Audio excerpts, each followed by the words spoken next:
The waiting room smelled like disinfectant and fear. Rebecca Chen sat in one of those uncomfortable plastic chairs that hospitals seem to order by the thousands. Her fingers twisted together so tightly that her knuckles had gone white. Next to her, her husband David stared at the floor, his jaw clenched in that way he did when he was trying not to fall apart. They'd been waiting for 2 hours. 2 hours to hear words that would either give them hope or destroy what little they had left. Through the window, Rebecca could see her daughter Lily in the hospital bed, small and pale against the white sheets. The 8-year-old was sleeping now, finally, after another terrible morning. The seizures had been getting worse. Much worse. And that wasn't even the worst part anymore. The worst part was watching her daughter forget things. Simple things. Yesterday, Lily had stared at her piano for 10 minutes, confusion spreading across her face like she'd never seen it before. This was the same girl who'd been playing Mozart at age 6, whose teachers said she had a gift that comes along once in a generation. Now she couldn't remember what a piano was for. Rebecca heard footsteps in the hallway and her whole body tensed. Dr. Morrison appeared in the doorway, and one look at his face told her everything she needed to know. He had that expression doctors get when they've run out of answers. She'd seen it 3 times now from 3 different specialists. Mr. and Mrs. Chen, he said, settling into the chair across from them. He was a kind man, Dr. Morrison.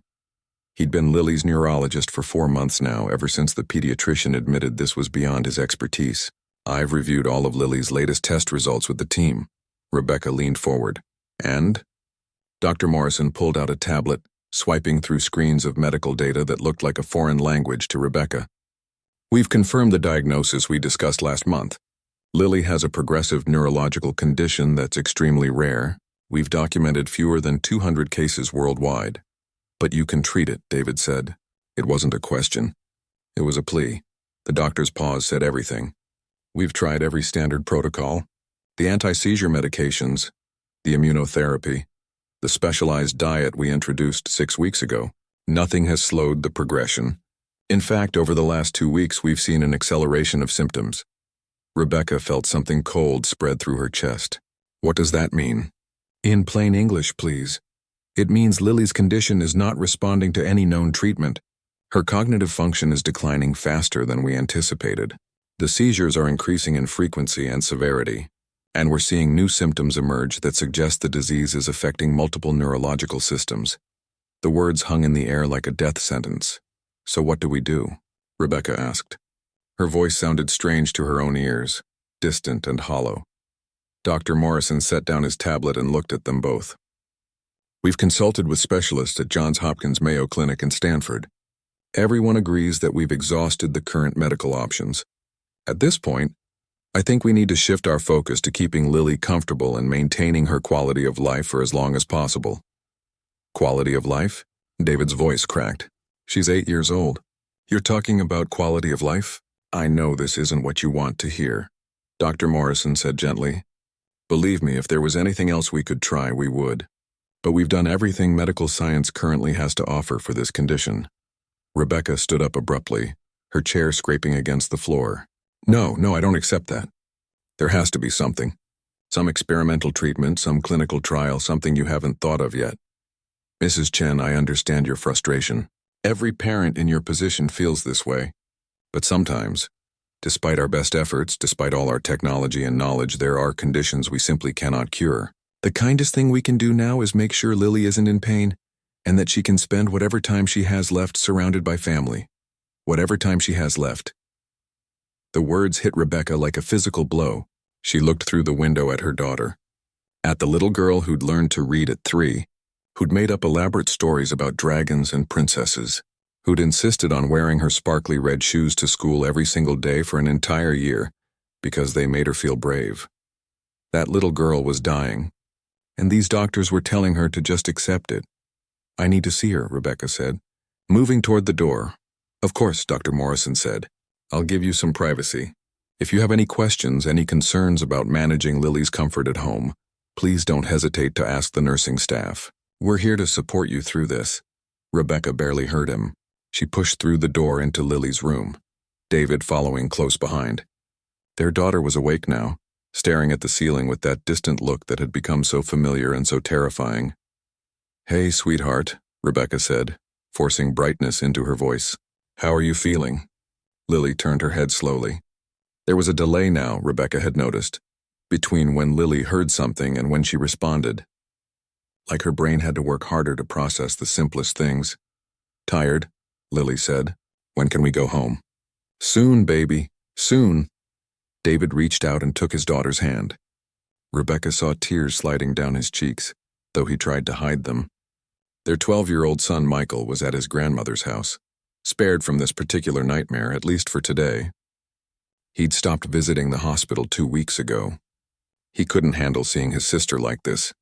Rebecca understood. Some days she could barely handle it herself. A nurse came in to check Lily's vitals, and Rebecca used the opportunity to step into the hallway. She needed air. She needed to think. She needed something. Anything to make sense of this impossible situation. She walked down the corridor, past other rooms filled with other families facing their own battles. The hospital was a strange place at night, quieter but somehow more intense. Every beep of a monitor, every footstep, every muffled conversation seemed amplified. Rebecca found herself standing outside the nurse's station, watching the staff work. Charts everywhere, computers glowing, people moving with practiced efficiency. Somewhere in all that data, in all those files and test results and medical notes, was her daughter's life reduced to numbers and diagnoses. She noticed Lily's chart sitting on the counter, the thick folder bulging with months of documentation. Without really thinking about it, Rebecca picked it up and started flipping through the pages.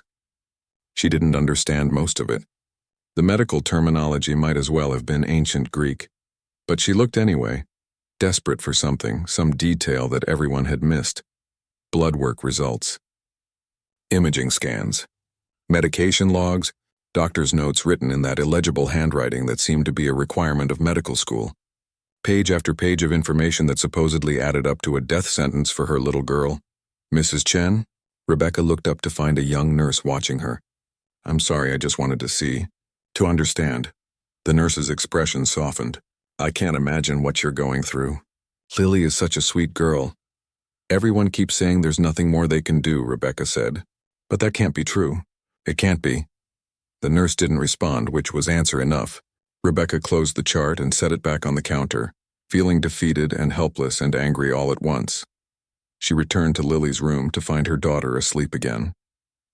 The seizure medications made her drowsy, though they didn't seem to actually stop the seizures anymore. David had pulled a chair up next to the bed and was holding Lily's hand, his eyes closed. Rebecca stood in the doorway and watched them both. Her family, her whole world, and she was supposed to just accept that she was losing it. No, something inside her hardened into resolve. The doctors had given up, fine, but she wasn't a doctor. She was a mother, and mothers don't give up. Ever. She pulled out her phone and opened a search browser.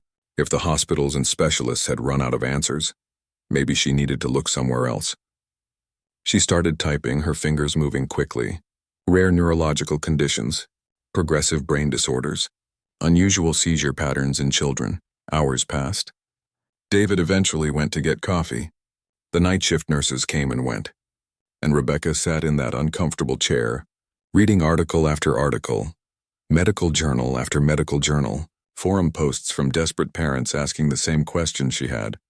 Most of it was too technical, too complicated, but she kept reading anyway, highlighting things that seemed important, bookmarking pages to review later. She didn't know what she was looking for. She just knew she had to look. Around 3 in the morning, Lily woke up crying. Not from pain, but from confusion. She didn't recognize the room. She didn't understand why she was in a hospital. Rebecca held her daughter and rocked her gently, singing the lullaby she'd sung since Lily was a baby, until the little girl calmed down and drifted back to sleep. As dawn started to break through the window, Rebecca made a decision. She would document everything. Every symptom, every medication, every single thing that happened to Lily from this moment forward. The doctors said they'd tried everything, but maybe they'd missed something. Some small detail, some pattern, some clue that would make sense of all this. It was a long shot. Rebecca knew that.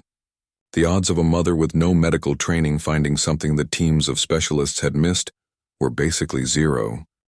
But zero wasn't the same as impossible. And impossible odds were better than no odds at all.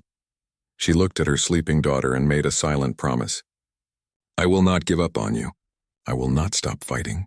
Whatever it takes, however long it takes, I will find an answer. The hospital had given up. But Rebecca Chen was just getting started. Rebecca didn't sleep that night, or the next one, or the one after that. She sat at her kitchen table surrounded by printed articles, highlighted medical journals, and notebooks filled with her messy handwriting. Her laptop glowed in the darkness. Browser tabs multiplied like rabbits, each one promising answers that never quite materialized. David found her there at 5 a.m. on the 4th day, her eyes red and unfocused, still typing. Becca, you need to rest, he said gently, placing a hand on her shoulder. She shrugged him off. I'm fine. I just need to read this one more study about mitochondrial disorders. There's something here, I can feel it. You're not fine. You're running yourself into the ground. David pulled up a chair beside her. Honey, I know you want to help Lily, we both do. But you're not a doctor. Reading medical journals at 3 a.m. isn't going to change anything. Rebecca's hand stilled on the keyboard. She turned to look at her husband, really look at him, and saw the exhaustion etched into his face. He'd been holding it together for all of them, going to work every day to keep their insurance, taking care of Michael when Rebecca was too consumed with research to notice anything else. What am I supposed to do, David? Just sit here and wait for our daughter to die? The words came out harsher than she intended. David flinched and Rebecca immediately regretted her tone, but she couldn't take it back. The truth hung between them, ugly and unavoidable. The doctors said we should focus on making her comfortable, David said quietly. Maybe we should listen to them. Maybe we should spend whatever time we have left just being with her, instead of chasing something that might not exist. You want me to give up? I want you to face reality. Rebecca stood up so quickly her chair scraped against the floor. My reality is that my 8-year-old daughter is dying and nobody seems to care enough to find out why. My reality is that somewhere in all this medical jargon and test results there's an answer, and I'm the only one willing to look for it. That's not fair, David said, his voice rising. You think I don't care? You think this isn't killing me too? Before Rebecca could respond, a small voice came from the doorway. Why are you fighting? They both turned to see Michael standing there in his pajamas, his face pale and frightened. Their 12-year-old son had already retreated so far into himself over the past months that Rebecca sometimes forgot he was grieving too. We're not fighting, buddy, David said quickly. We're just talking about grown-up stuff.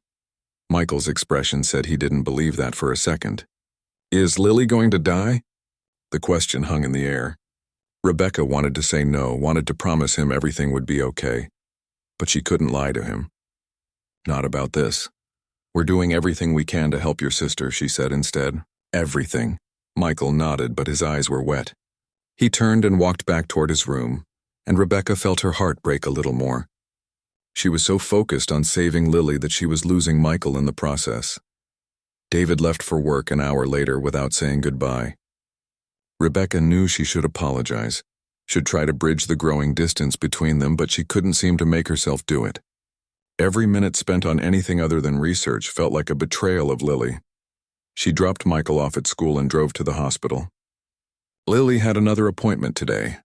More monitoring and tests that Rebecca knew wouldn't reveal anything new, but she went anyway because that's what mothers do. In the examination room, she watched as the nurses went through their routine. Temperature, blood pressure, reflexes. Lily barely reacted anymore. She'd grown used to being poked and prodded, to having strangers in white coats hover over her with concerned expressions. How's her appetite been? The nurse asked, making notes on a tablet. Not great, Rebecca admitted. She's eating about half of what she normally would. That's pretty common with the medication. Is she keeping food down okay? Rebecca thought about it. Actually, she's been throwing up more lately, especially after dinner. The nurse nodded like this was expected. I'll note that for Dr. Morrison. We might need to adjust the anti-nausea medication. But as the nurse left, something nagged at Rebecca. The throwing up had started about 2 weeks ago, right around the time they'd introduced that new medication. Or was it before that? She couldn't remember exactly. That's when it hit her. She wasn't tracking things carefully enough.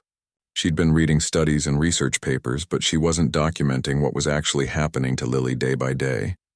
How could she find a pattern if she wasn't recording the data? That afternoon, Rebecca stopped at an office supply store and bought a detailed planner, the kind with hourly breakdowns for each day. She also grabbed colored pens, sticky notes, and a separate notebook for observations. At home, she started a new system. Every time Lily ate something, Rebecca wrote it down with the exact time. Every medication, every symptom, every good moment and bad moment. She color-coded everything. Red for seizures, blue for confusion or memory problems, green for good days when Lily seemed more like herself. David came home that evening and found her at the kitchen table again, this time with her new organizational system spread out before her. "Becca," he said, and there was something defeated in his voice that scared her more than anger would have. "I know what you're going to say," she interrupted, "but this is different. I'm not just reading random articles anymore. I'm being scientific about it. I'm collecting data. You're obsessing. I'm paying attention." They stared at each other across the kitchen, and Rebecca saw something shift in her husband's expression. Not quite acceptance, but maybe a kind of exhausted resignation. He was too tired to fight her anymore. "Fine," he said. "Do what you need to do. I'm going to check on Michael." Rebecca wanted to call him back, wanted to explain that she was doing this for all of them, but the words stuck in her throat. Instead, she turned back to her charts and kept working. The days blurred together. Rebecca documented everything with obsessive precision. She noticed that Lily's seizures seemed to happen more frequently in the late afternoon. She noted that the confusion was worse on Tuesdays and Thursdays. She recorded every meal, every medication, every single variable she could think of. 2 weeks into her documentation project, Rebecca attended another meeting at the hospital. Dr. Morrison had called them in to discuss the next steps in Lily's care. The way he phrased it made Rebecca's stomach turn. Next steps, as if this was some kind of journey with a destination instead of a cliff edge they were all racing toward. "We'd like to talk about palliative care options," Dr. Morrison said, his hands folded on the desk between them. "There are some excellent hospice programs that specialize in pediatric cases. They can help manage Lily's symptoms and make sure she's comfortable at home." "She's not dying," Rebecca said flatly. Dr. Morrison's expression was patient, but firm.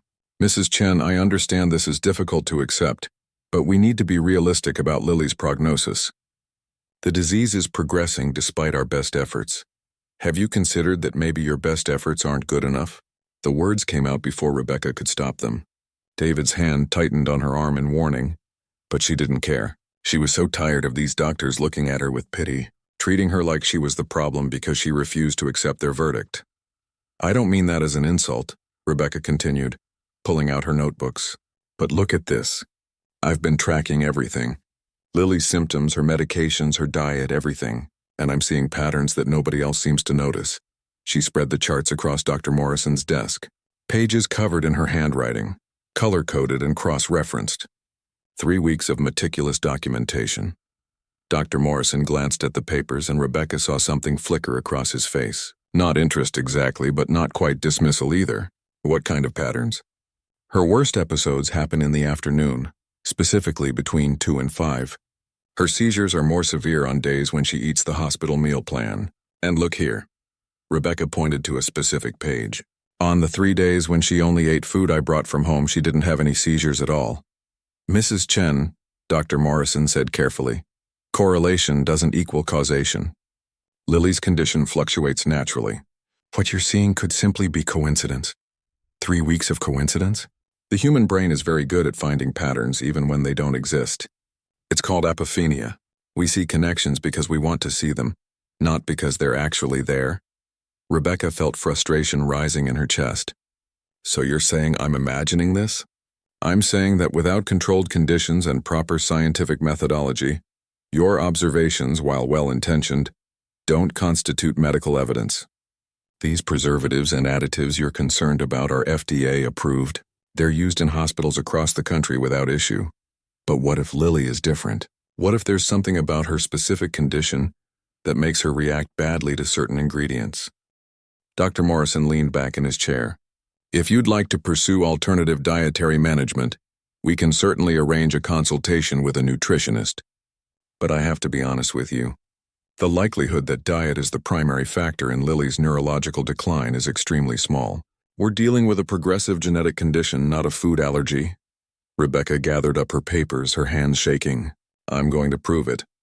I'm going to show you that there's something you're missing. As they left the office, David was quiet. Rebecca could feel his disapproval radiating off him in waves. They reached the parking lot before he finally spoke. You embarrassed us in there. I don't care about being embarrassed. I care about saving our daughter. By accusing her doctors of incompetence? By showing up with notebook paper covered in colored markers like you're doing a middle school science project? David ran his hands through his hair. These are trained professionals, Becca. They've spent years studying medicine. Don't you think if there was something to find, they would have found it? Maybe they're not looking in the right places. Or maybe you can't accept that sometimes there are no answers. Sometimes bad things just happen and there's nothing we can do about it. Rebecca stopped walking. Is that what you believe? That we should just accept this? I believe that we're destroying ourselves chasing shadows while our daughter needs us to be present. Michael needs us to be present. When was the last time you asked him about school? When was the last time we had a conversation that wasn't about Lily's condition? The accusation stung because it was true. Rebecca couldn't remember the last time she'd helped Michael with homework or asked about his day. She couldn't remember the last time she and David had talked about anything other than test results and doctor's appointments. I'm trying to save her life, Rebecca whispered. I know, David said, and his voice cracked. I know you are. But what if you can't? What if all this research and documentation doesn't change anything? Then we'll have spent these last months fighting with doctors instead of just loving our daughter while we still can. They drove home in silence. Rebecca's notebook sat on her lap, suddenly feeling less like evidence and more like an obsession. Maybe David was right. Maybe she was seeing patterns that didn't exist because she couldn't accept the alternative. That night, Lily had another seizure. A bad one. Rebecca held her daughter on the bathroom floor as her small body convulsed, counting the seconds and trying to remember the emergency protocol the nurses had taught her. When it finally stopped, Lily looked up at her with confused, frightened eyes. Mama, what's happening to me? Rebecca had no answer. She just held her daughter and cried. Later, after Lily was asleep and David had retreated to their bedroom without saying goodnight, Rebecca sat at the kitchen table with her notebooks spread before her. She was about to close them, about to give up, when her phone buzzed.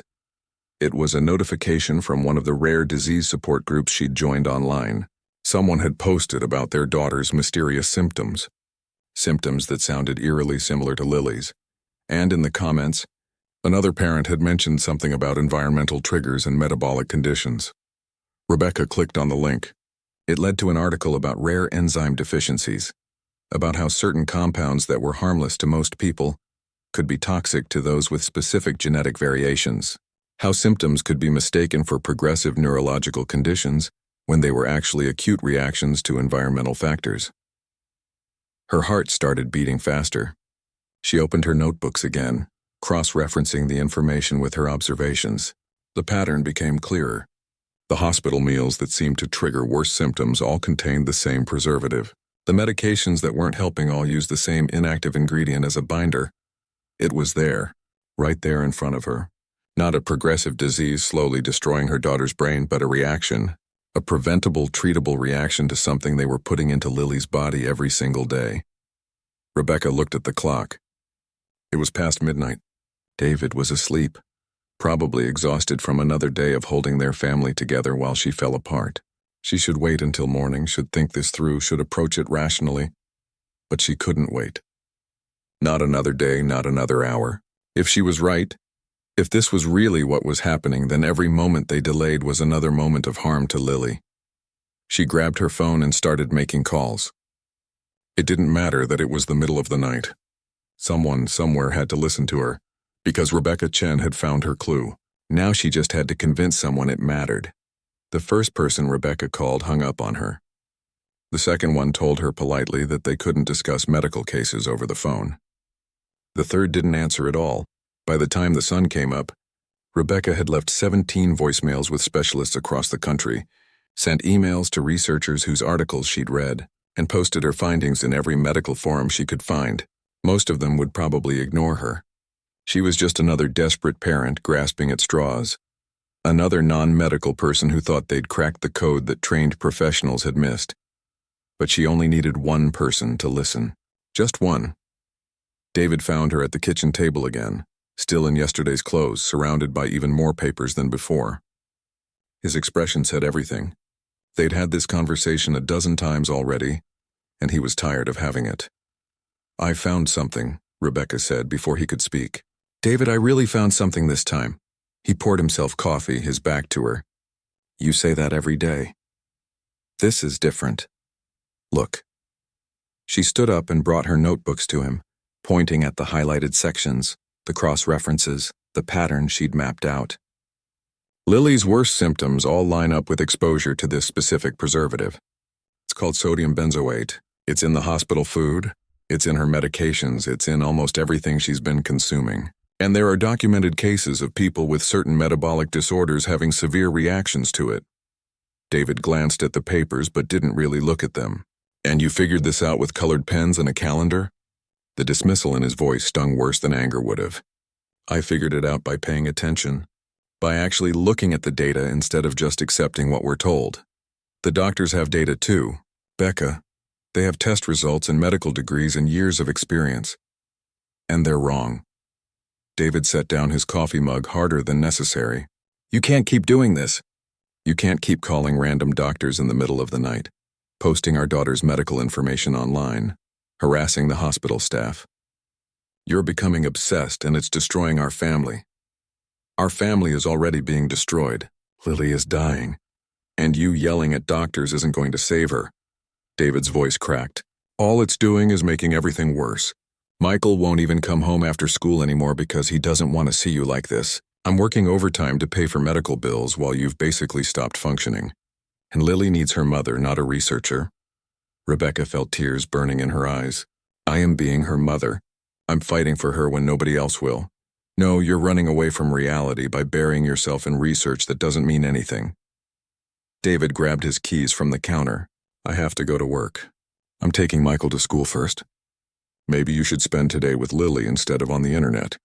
He left before Rebecca could respond. She heard the car pull out of the driveway and sat back down at the table, feeling more alone than she'd ever felt in her life. Maybe David was right. Maybe she was losing herself in this obsession because she couldn't face the truth. Her phone buzzed. Another email rejection from a specialist's office. She deleted it without reading the whole thing, and was about to put the phone down when another notification came through. This one was different. It was from someone named Dr. Priya Sharma, and the subject line read, "I read your forum post about your daughter." Rebecca's hands shook as she opened the email. "Dear Mrs. Chen, I'm a resident at Memorial Hospital. I'm not supposed to reach out like this, but I saw your post in the rare disease forum, and something about your daughter's case caught my attention. My younger sister had a similar presentation when she was 9. It took us 3 years to get the right diagnosis. I'd like to talk to you if you're willing. I can't make any promises, but I might know someone who can help. Please call me at this number." Rebecca read the email 3 times to make sure it was real. Then she called the number with trembling fingers. Dr. Sharma answered on the second ring. "Mrs. Chen?" Yes, thank you for reaching out." "Thank you so much. I want to be clear up front that I'm a first-year resident, so I can't officially consult on your daughter's case. But I've been following some research on environmental triggers and neurological conditions, and when I saw your documentation about the preservatives, it reminded me of my sister's situation." Rebecca felt hope flare in her chest for the first time in weeks. "Your sister had the same thing?" "Similar. She was diagnosed with a progressive neurological disorder, and the doctors told us there was nothing they could do. But my parents are both scientists and they kept pushing for more tests. It turned out she had a rare metabolic condition that made her unable to process certain compounds. Once we eliminated those from her diet and environment, she recovered completely." "She recovered? She's okay now?" "She's in college studying biochemistry. Wants to help other kids like her." Dr. Sharma paused. "Look, I can't diagnose your daughter, and I could get in serious trouble for even having this conversation. But there's a specialist in Boston, Dr. Elena Rodriguez. She studies metabolic disorders that get misdiagnosed as neurological conditions. If anyone can figure out if your theory has merit, it's her." Rebecca grabbed a pen. "How do I reach her?" "That's the tricky part. She's at the forefront of her field, which means she's incredibly busy. Getting an appointment usually takes months, and that's if you can convince your primary physician to make the referral, which, based on what you've shared, seems unlikely." Rebecca's hope started to deflate. "So what do I do?" I'll try to reach out to her on your behalf. I did a rotation at her lab last year. I can't promise anything, but I'll try to get her to look at your documentation. In the meantime, have you tried eliminating the preservative from your daughter's diet? The doctors think I'm crazy. The doctors thought my parents were crazy too, Dr. Sharma said quietly. Until they were proven right. Mrs. Chen, I'm going to be honest with you. The chances that you've identified something that multiple specialists missed are very small, but they're not zero. And if there's even a possibility that you're right, don't you owe it to your daughter to pursue it?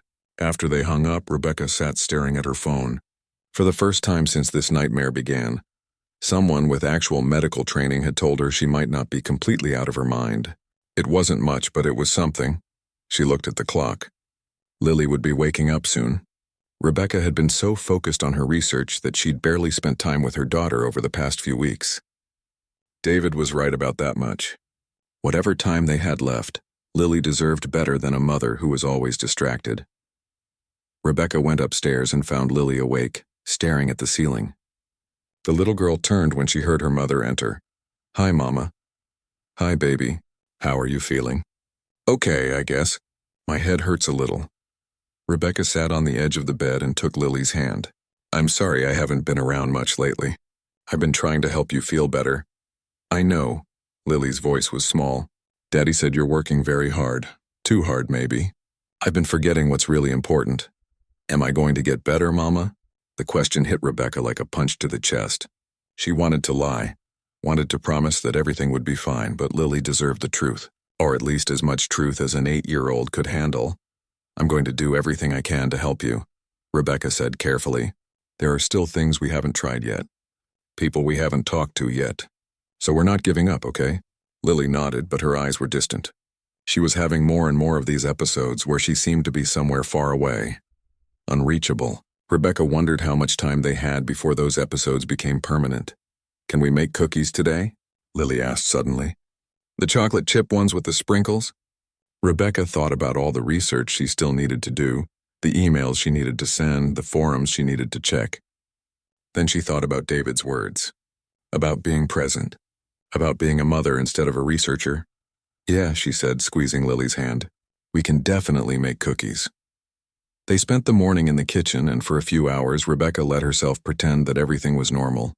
Lily was slower than she used to be, needed help remembering the steps, but she smiled while she worked. That smile was worth more than any medical journal. While the cookies were baking, Rebecca's phone rang. Unknown number. She almost didn't answer, but something made her pick up. "Mrs. Chen, this is Dr. Elena Rodriguez from Boston Medical Center." Rebecca's heart stopped. "Dr. Rodriguez, thank you for calling. Dr. Sharma reached out to me about your daughter's case. She sent me the documentation you've compiled. I have to say it's quite thorough for a non-medical professional." Rebecca couldn't read the tone. Was that a compliment or a criticism? "I've been trying to find patterns, something the doctors might have missed. I've reviewed your notes and cross-referenced them with your daughter's medical records, which Dr. Sharma was able to access through the hospital system. What you've documented is consistent with a rare metabolic disorder called enzymatic deficiency syndrome. It's often misdiagnosed as a progressive neurological condition because the symptoms can be very similar." Rebecca gripped the phone tighter. "So I was right? About the preservative?" "Potentially. In patients with this particular enzyme deficiency, sodium benzoate and similar compounds can't be properly metabolized. They accumulate in the system and cause neurological symptoms that mimic degenerative diseases. The good news is that if this is what your daughter has, it's treatable. The bad news is that confirming the diagnosis requires specialized testing that most hospitals don't offer." "What kind of testing?" "Metabolic panels that look for specific enzyme markers. We have the capability here in Boston, but getting insurance approval for the tests can be challenging. They're expensive, and most insurance companies won't cover them without compelling evidence that they're necessary." "How expensive?" $15,000 to $20,000. Rebecca felt the number like a physical blow. They didn't have that kind of money. Between Lily's medical bills and David working overtime just to keep them afloat, they were already drowning financially. "I don't have that," Rebecca said quietly. "I understand. Let me talk to some people here. There might be research grants or compassionate use programs that could help. In the meantime, I want you to eliminate all sources of sodium benzoate from your daughter's diet and medication. Talk to her primary doctor about finding alternative medications that don't contain it as an inactive ingredient. They won't listen to me. They think I'm just a hysterical parent who can't accept reality. Then you need to make them listen, Dr. Rodriguez said firmly. Mrs. Chen, if your daughter has what I think she has, every day she's exposed to these compounds is causing more damage. You don't have time to be polite. You don't have time to worry about being dismissed. You need to advocate for your child like her life depends on it, because it does. After the call ended, Rebecca stood in her kitchen with tears streaming down her face. Not tears of despair this time, but something else. Hope mixed with determination mixed with fear. She'd been right. She'd actually been right. And now she had to figure out how to prove it to everyone else. The timer went off. The cookies were done. Lily came into the kitchen, drawn by the smell, and Rebecca hugged her daughter tight. "Mama, you're squishing me," Lily giggled. "Sorry, baby. I just love you so much. I love you too. Can we eat cookies now?" Rebecca looked at the cookies cooling on the rack. Store-bought dough, probably full of preservatives. She'd used them without thinking. How much had she been poisoning her own daughter out of ignorance? "Actually, honey, why don't we save these for later? I'll make you a special snack instead, one that will help you feel better." That afternoon, Rebecca went back to the hospital. Not to argue this time, but to get what Lily needed. She'd spent too long being dismissed and ignored. Dr. Rodriguez was right. It was time to make them listen. She walked into Dr. Morrison's office without an appointment and placed her phone on his desk. On the screen was her email chain with Dr. Rodriguez, including the doctor's professional credentials and her assessment of Lily's case. "I need you to order a metabolic enzyme panel for my daughter," Rebecca said. "And I need you to change her medications to versions that don't contain sodium benzoate." Dr. Morrison looked up from his computer, surprised by the interruption. "Mrs. Chen, you can't just walk in here demanding tests." "I'm not demanding. I'm asking." Dr. Elena Rodriguez from Boston Medical Center has reviewed Lily's case. She's one of the leading experts in metabolic disorders. She thinks my daughter may have been misdiagnosed. She watched Dr. Morrison's expression change as he read the emails, saw the uncertainty creep in. He was a good doctor, maybe a bit too rigid, too reliant on standard protocols, but he genuinely cared about his patients. And right now, that care was warring with his professional pride. "This is highly unusual," he said finally.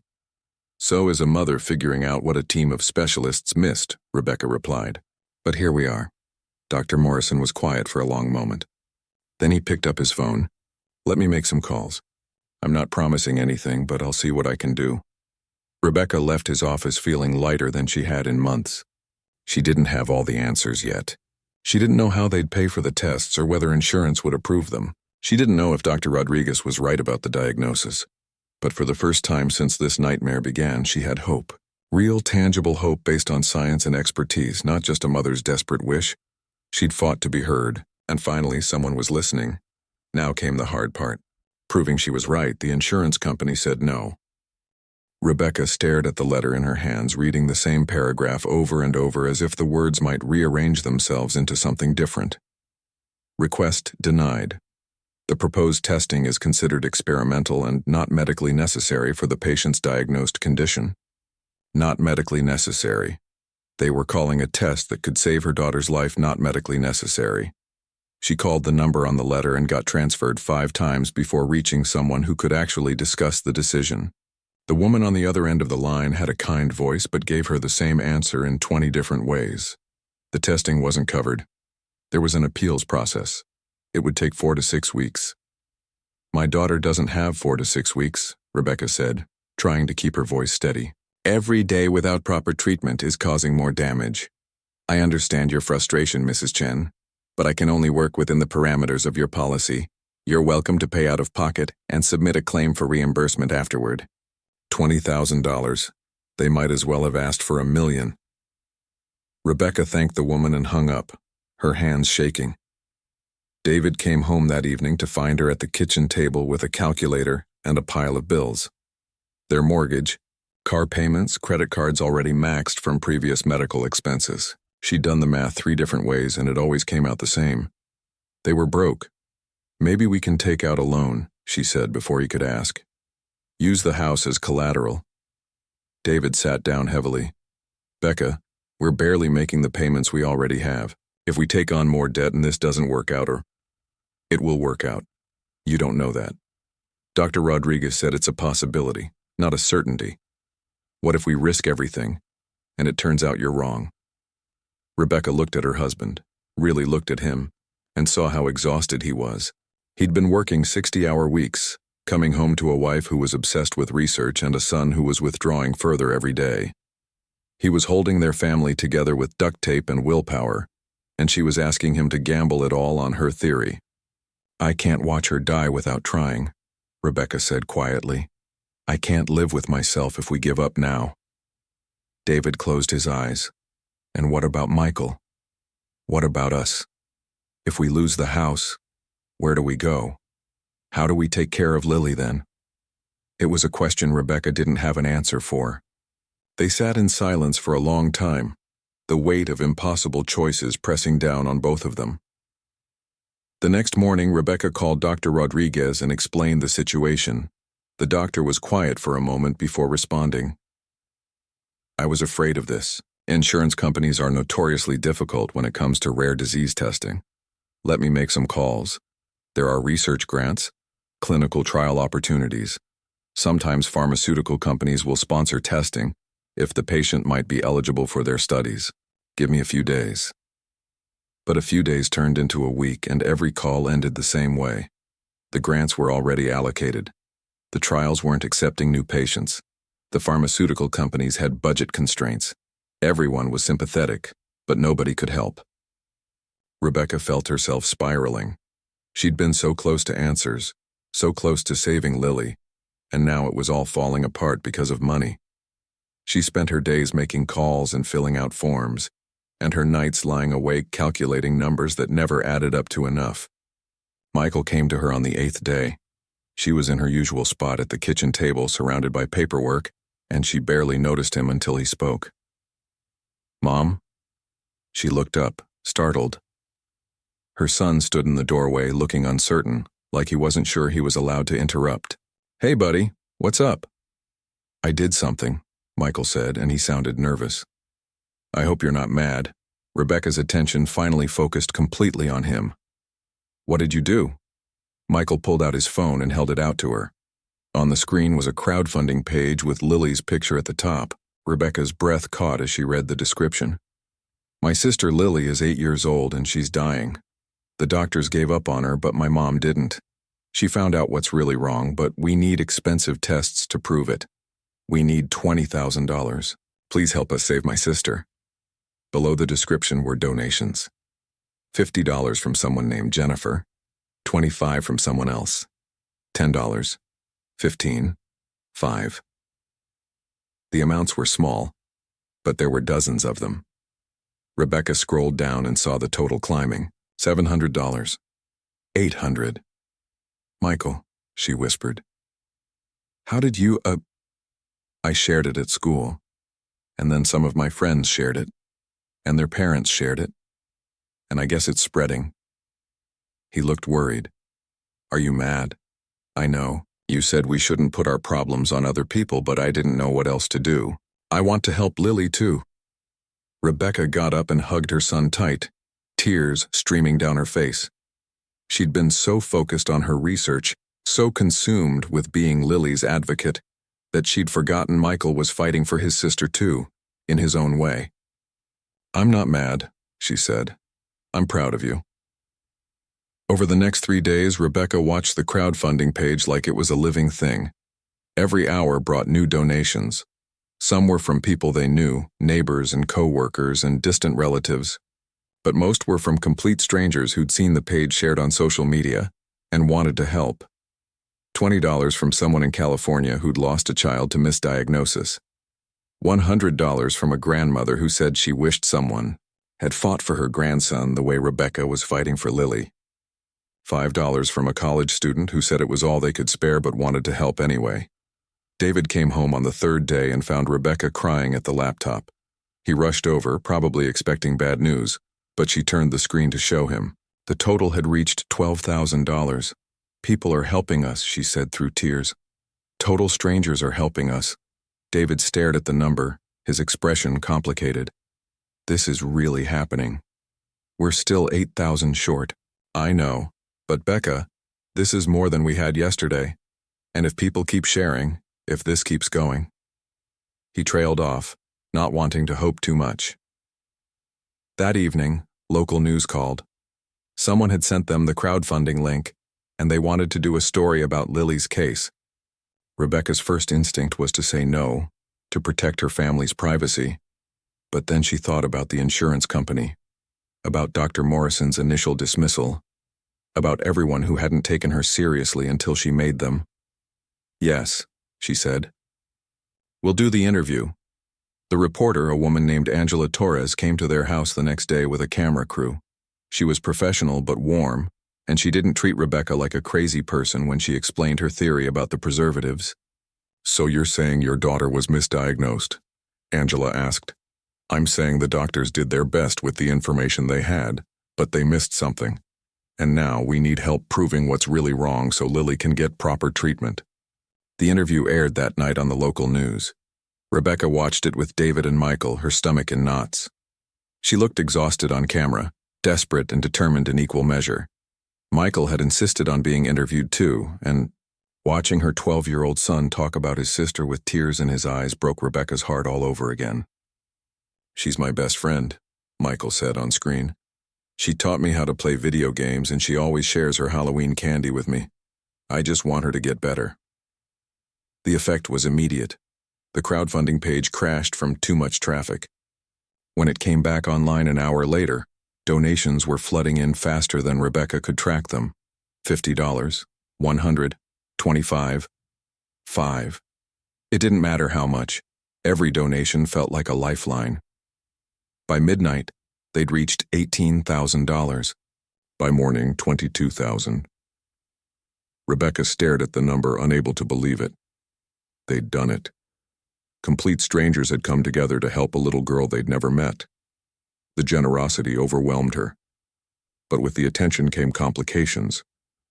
Dr. Morrison called her early the next morning and he didn't sound happy.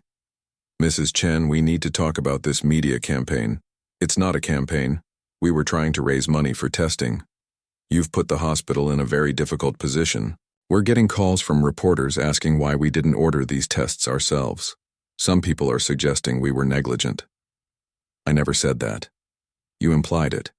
And now the administration is concerned about liability, about public perception. This whole situation has gotten out of hand. Rebecca felt frustration rising. Out of hand. My daughter is dying and I'm trying to save her life. That's not out of hand. That's being a mother. I understand that. But there are proper channels for this sort of thing. Going to the media before exhausting all medical options.